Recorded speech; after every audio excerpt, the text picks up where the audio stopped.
romance-reportagem foi uma certa febre nos anos 80, anos 70 mais precisamente, né? Um grande escritor clássico desse período foi o José Louzeiro.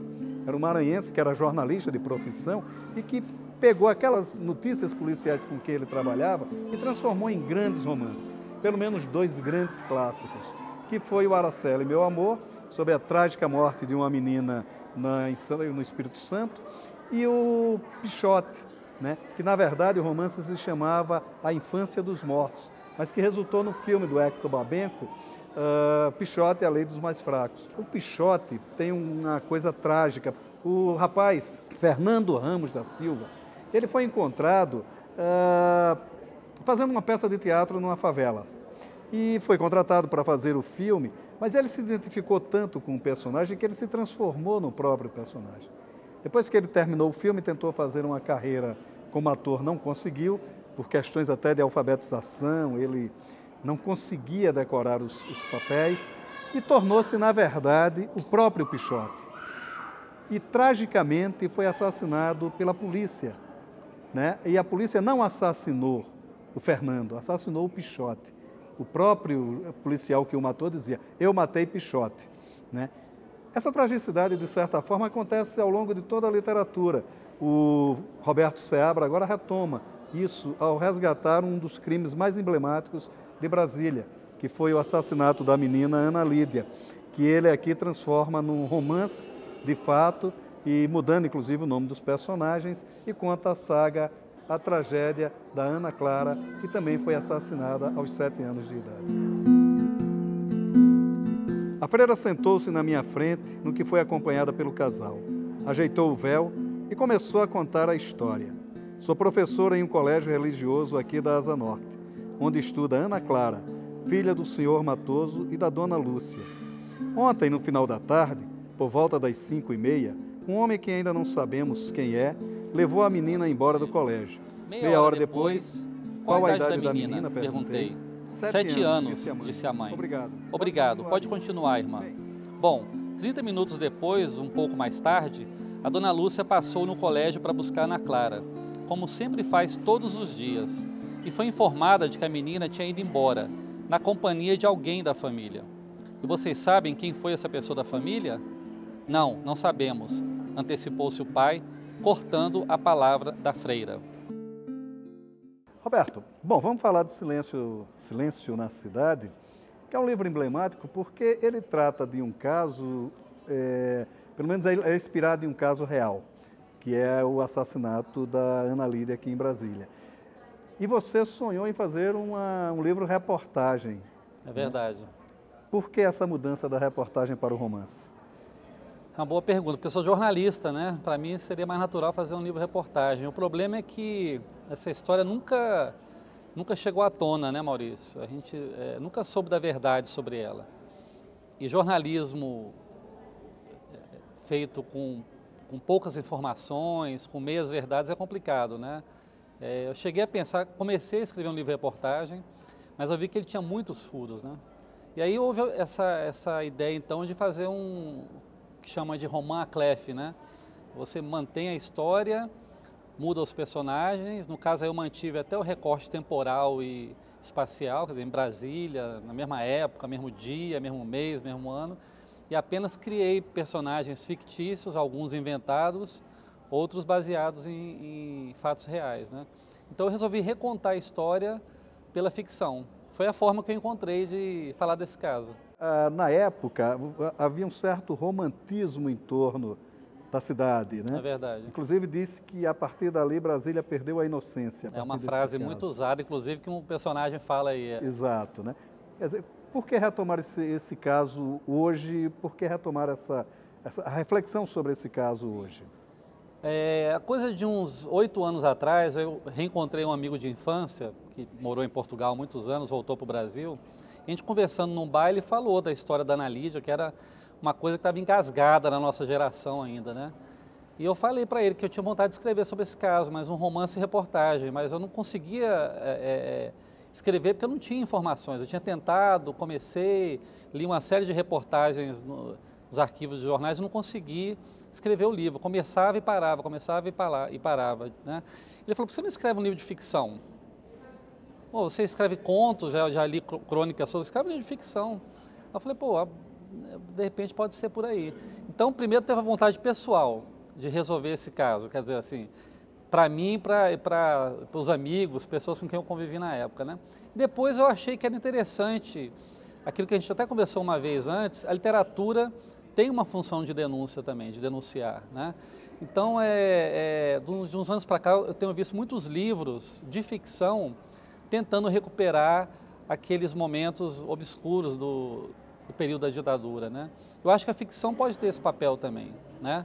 Seja a autoficção, seja uma coisa mais memorialística, ou então, como eu tentei, pela via do Roman Clef, né? De um livro de ficção, mas baseado em fatos reais. Então teve a questão pessoal, mas eu acho também que o Brasil precisa dar vazão a essas histórias, sabe? E não tem nada escrito sobre o caso Ana Lídia, né? Então o Silêncio na Cidade é uma tentativa de esclarecer o caso. Que venham outros livros sobre isso e sobre outros casos, né? Outros tantos casos aqui em Brasília tem vários insolúveis, né? Agora, inclusive há um aspecto curioso porque está se retomando muito isso. O Alberto Mussa está fazendo uma pentalogia, cada século do Rio de Janeiro, em torno de um crime, né? É verdade. Quer dizer, Brasília também caberia a isso, né? Refletir, cada década, né? Para cada década, né? Refletir sobre o que foi, como é que foi o surgimento da identidade da cidade a partir dessa inocência que não houve tanto, né? Não. Porque é interessante, o romance ele deixa isso claro, né? Mesmo como se falava muito numa época de inocência da cidade, mas a época não era inocente assim. Não era. Né? Quer dizer, como é que você vê essa época? Como é que a análise que está no livro dessa época? Eu lembro muito dessa época como criança, né? Meu pai era da Polícia Civil, né? Ele participou da investigação do caso Ana Lídia. Então, muito do que tem nesse livro veio do meu pai, do que ele comentava em casa, muito em tom de preocupação com os filhos, né? A minha irmã, por exemplo, tinha na época a mesma idade que a Ana Lídia tinha, né? Uhum. Então tinha toda uma preocupação com a segurança da gente, né? Então para mim realmente foi um baque, para a gente foi um baque. De repente a mãe não deixava mais a gente descer sozinho, não podia ir muito longe da quadra, cuidado com o cerrado, né? Tinha aquela história que o cerrado era uma coisa ruim, né? Engraçado como isso, eu acho que até faz parte de uma certa ideologia de acabar com o cerrado, né? Cuidado com o cerrado, vai sair algum monstro do cerrado, o tarado do cerrado, né? E o caso Ana Lídia acabou acentuando isso, né? Então, na verdade, é nesse sentido da inocência que o livro se refere, né? É verdade que o país não era, a cidade não era mais inocente, né? E a gente tem vários casos aí, mas ao mesmo tempo era uma cidade que era vista como meio como uma ilha, né? As pessoas viviam, pelo menos no plano piloto, viviam protegidas, né? Pela polícia, ou pelo exército, né? Mas vivia protegida e de repente essa proteção se quebrou. E aí depois a gente descobre que se quebrou em parte por causa da ação de gente do próprio governo, né? Isso que é a grande contradição que as pessoas, muita gente não aceita isso até hoje, né? Que aquela tranquilidade, na verdade, foi quebrada por gente ligada ao governo, né? Por um crime cometido por filhos de poderosos e que o próprio governo ajudou a cobertar. É isso que parece que não cai a ficha na cabeça das pessoas até hoje, né? Tanto é que o livro recebeu muitas críticas de leitores no Facebook, criticaram, mas não tem nada a ver esse caso com o regime militar da época, né? Eu ouvi muita gente falando isso, né? O que mostra que as pessoas ainda não entenderam o que foi o caso Ana Lídia, né? Daí porque eu acho importante escrever sobre ele. Mas o caso Ana Lídia era uma menina de 11 anos... 7 anos. 7 anos, desculpa, uma menina de 7 anos que em 1973, né? Ela é levada da escola, né? E aparece no dia seguinte morta no Cerrado. Isso mesmo. Possivelmente tenha sofrido violência sexual, né? Este é o caso em que você se baseia para fazer, no caso aqui, o caso da Ana Cláudia. Ana Clara, né, que é a personagem, né? Até onde esses dois casos dialogam e até quando há o acobertamento pelo momento que se vivia. 73 ainda o auge da ditadura militar, né? Quando eu terminei de escrever o livro, antes de lançá-lo, saiu uma série de reportagens do Correio Brasiliense sobre a abertura dos arquivos da Polícia Civil. Não sei se você lembra disso, acho que foi em 2015, 2016. Eu pensei, pô, meu livro foi para o beleléu, né? Porque se a história da Ana Lídia, por exemplo, vier à tona, meu livro vai se tornar irrelevante, né?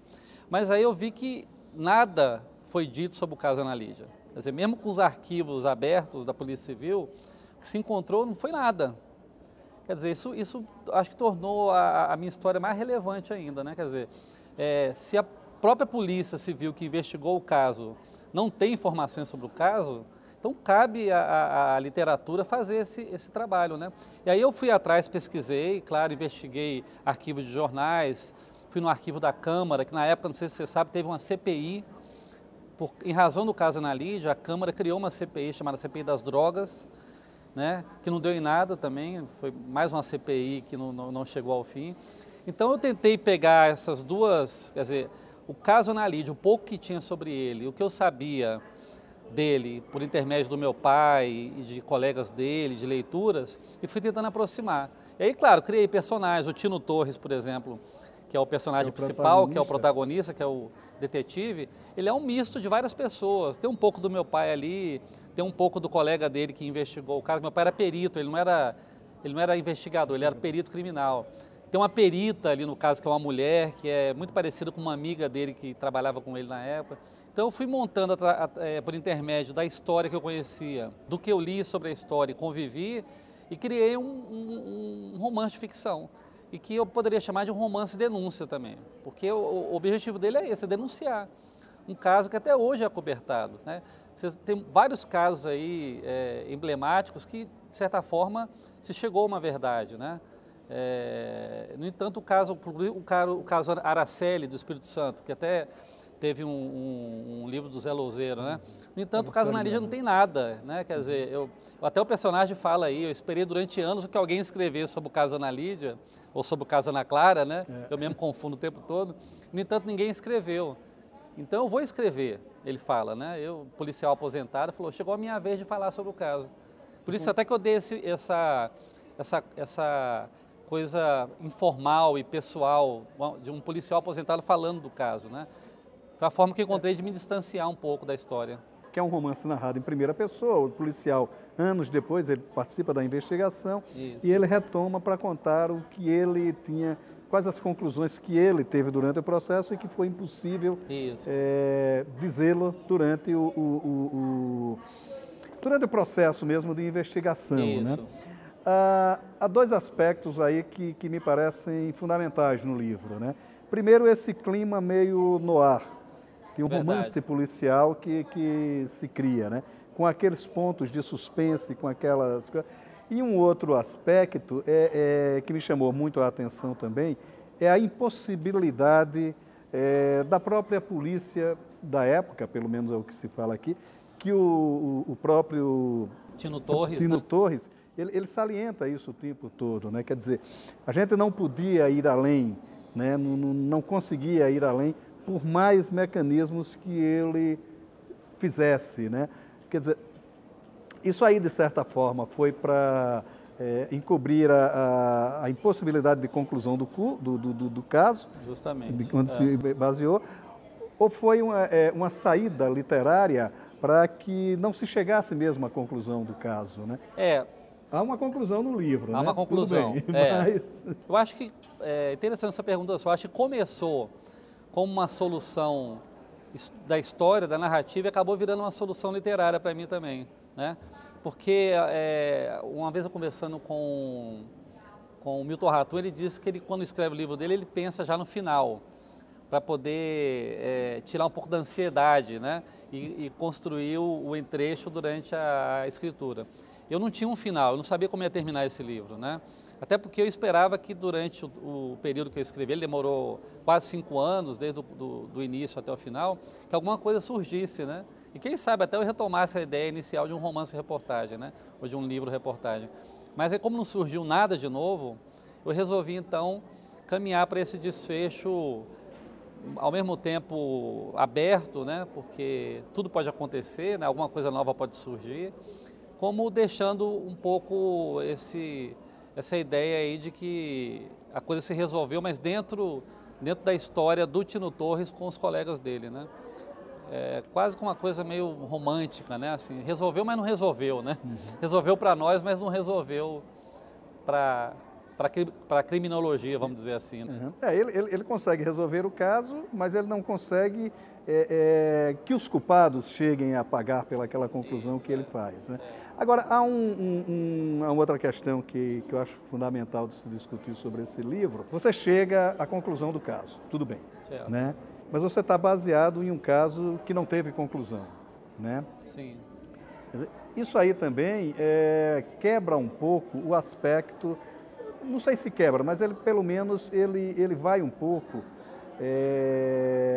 contra aquilo que a gente se chamou de romance e reportagem, que o Lozeiro fazia com brilhantismo, porque ele sabia a conclusão do caso. Né? Ele ia ter a conclusão do caso, ele juntava quase que as provas como romance, como jornalista investigativo, e você não fez esse trabalho de jornalista investigativo. Me pareceu que isso foi intencional, para que o livro tivesse essa dubiedade mesmo. Né? Quer dizer, foi essa mesma a intenção? Sim, foi essa a intenção. Mesmo porque isso está na cabeça de todo mundo, né? Alguém falou um dia que a história da Ana Lídia se tornou uma lenda, né? Para alguns ela é uma santa, né? Falei, como é que pode uma cidade com 50 anos de idade, 58, né? Vai fazer agora esse ano, já tenha lendas, né? Já tenha santas, né? Quer dizer, é muito louco isso, né? E cada pessoa tem uma sua versão. Se você conversar com as pessoas sobre o caso, cada um vai ter uma versão, né? Então essa dubiedade é proposital, quer dizer, é para deixar um romance aberto, né? Um livro aberto, né? Por exemplo, o jardineiro da minha casa leu o livro. Eu dei para ele de presente e eu achei que ele ia ler, ele levou para casa e leu e reclamou, falou, não gostei do final. Falei, por quê? Porque ninguém foi preso. Não se chegou a ninguém foi preso, um crime bárbaro daquele. Eu falei, pois é, mas é um caso baseado em fatos reais. Ele, não, mas você podia ter prendido alguém, ter feito algum final mais legal, assim. Então, é interessante como cada um tem uma leitura, né? Seus sensos de justiça, Sensos de justiça. É para a pessoa que na história fazer justiça, né? E você falou, né? Cada um tem a sua forma de ler, porque cada um tem uma forma de ver os acontecimentos, né? Bom, você é o seu romance de estreia, sim, né? Você pega essa vertente do romance policial, do romance reportagem, é um misto dos dois, né? Mas a partir daqui, como é que você pensa a continuidade do seu trabalho literário? Tem algumas cartas na mesa aí que eu estou avaliando, né? Tem inclusive uma opção de continuar com o livro, né? Que alguns disseram, mas o Tino Torres é um personagem muito cativante, né? Continue com ele. Só que no livro ele tem já quase 70 anos, está aposentado da Polícia Civil, né? Como é que eu vou continuar com o Tino? Então tem uma ideia de continuar com ele lá nos dias atuais.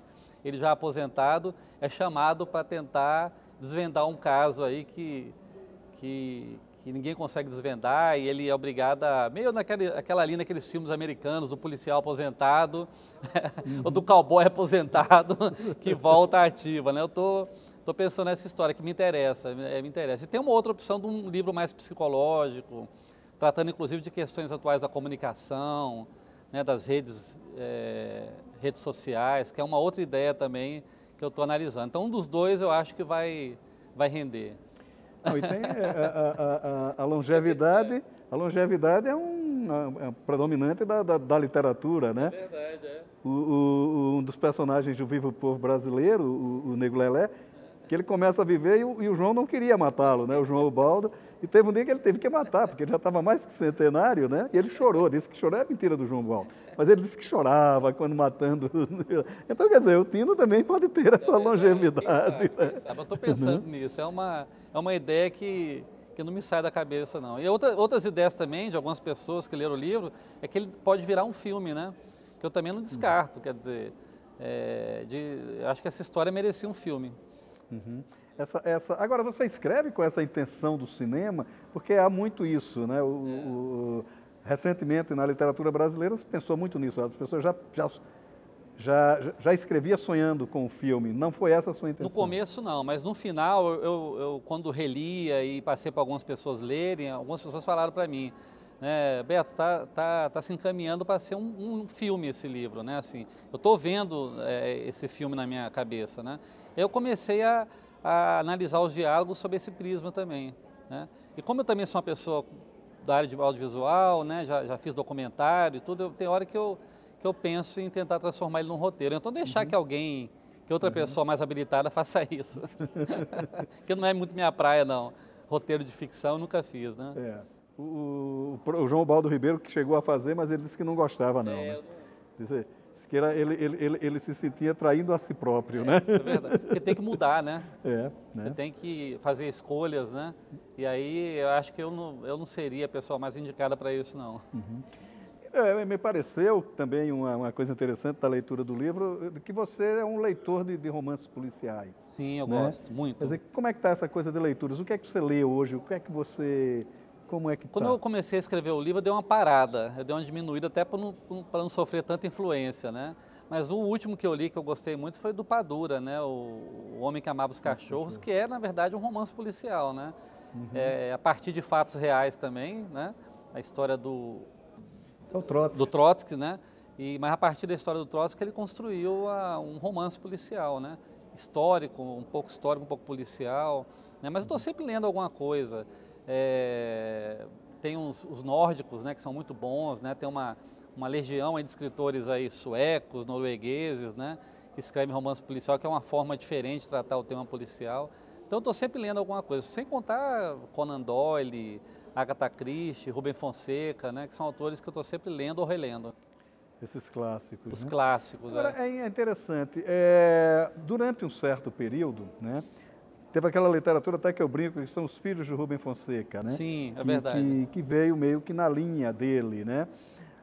Que é um romance policial que acaba se escudando em um predisposto cultural muito forte. É verdade. Não me parece ser esse o seu estilo, Não. né? Quer dizer, você opta mais pela ação? Eu opto mais pela ação, daí que ela é um pouco cinematográfica, né? E pelo roman noir, que eu gosto muito, né, dos livros da literatura policial, e do cinema, né? Eu sou muito influenciado pelo cinema também. Eu gosto muito de cinema, vejo muito filme, então acaba que a minha literatura é muito influenciada pelo cinema também, não tem como me afastar disso. Os diálogos, né? Eu acho, por exemplo, que o cinema brasileiro, no que pese grandes filmes e uma cinematografia muito longa e extensa, mas nós temos um problema muito sério com roteiro, eu acho, né? Eu acho que o Brasil, nosso cinema não é bom de roteiro, como é bom em outras coisas, né? Roberto, a gente está conversando aqui sobre Silêncio na Cidade, né? Que é o seu livro, seu romance de estreia, que é um livro que, do ponto de vista que eu tenho como leitor, ele mantém uma certa tradição, dessa tradição das denúncias, né? E da tradição de você tratar a crueldade das cidades como uma maneira muito viva, tanto na memória como na presença mesmo das pessoas. Isso vem de uma certa tradição. Lima Barreto já fazia isso, não é? Preferencial na minha vida, Lima Barreto. Eu lendo o livro, lembrei muito da Nova Califórnia, né? Que é um dos contos clássicos do Lima Barreto, onde um certo alquimista descobre uma forma de transformar ossos humanos. Né? Virou novela. Virou novela, virou. E ele transforma esse osso, né, esses ossos humanos, em ouro e torna-se um ribuliço na cidade para a invasão do cemitério e tal. Agora, é engraçado porque o Lima, ele tinha... Eu estou com essa edição aqui dele, que é uma edição emblemática, que foi organizada pelo Flávio Moreira da Costa, né, que organizou várias antologias de contos. E nessa específica, ele trata exatamente desses temas mais cruéis do Lima Barreto, né? Nova Califórnia, Numa, o Clara dos Anjos, né? Que são pessoas oprimidas pela sua própria condição, que me parece muito o caso da Ana Lídia, que ela foi oprimida por conta da sua condição de fragilidade, né? Então... Era o elo mais fraco da história, né? E o Lima debate muito isso, né? O Lima vem de uma certa tradição e é curioso como ele se aproveita de um certo humor sarcástico para falar disso, né? Quer dizer, a sociedade é cruel em si, então não adianta aquela pureza de que falava o Montaigne, do homem cordial, do homem, né, que ele falava dos índios nesse sentido, né, o homem cordial, plenamente cordial. E você também, de certa forma, no seu Silêncio na Cidade, busca essa vertigem do Lima Barreto, do homem em si próprio cruel. Cruel. Né? O homem cordial está aí e o homem cruel também, os dois estão aí dentro, né? Agora, ao contrário do Lima Barreto, até porque eu não tenho esse talento dele, né? O livro tem muitas lacunas, que é um pouco proposital também, para deixar que as pessoas preencham essas lacunas, com o que elas imaginam dessa história. Como eu não tinha a história completa, eu fiz um livro lacunar, apesar dele ter começo, meio e fim, para deixar que as pessoas também pensassem um pouco sobre o caso. Refletissem sobre essa crueldade. Justamente. Roberto, obrigado por sua participação aqui no Leituras. Eu que agradeço o convite. Sucesso ao Leituras.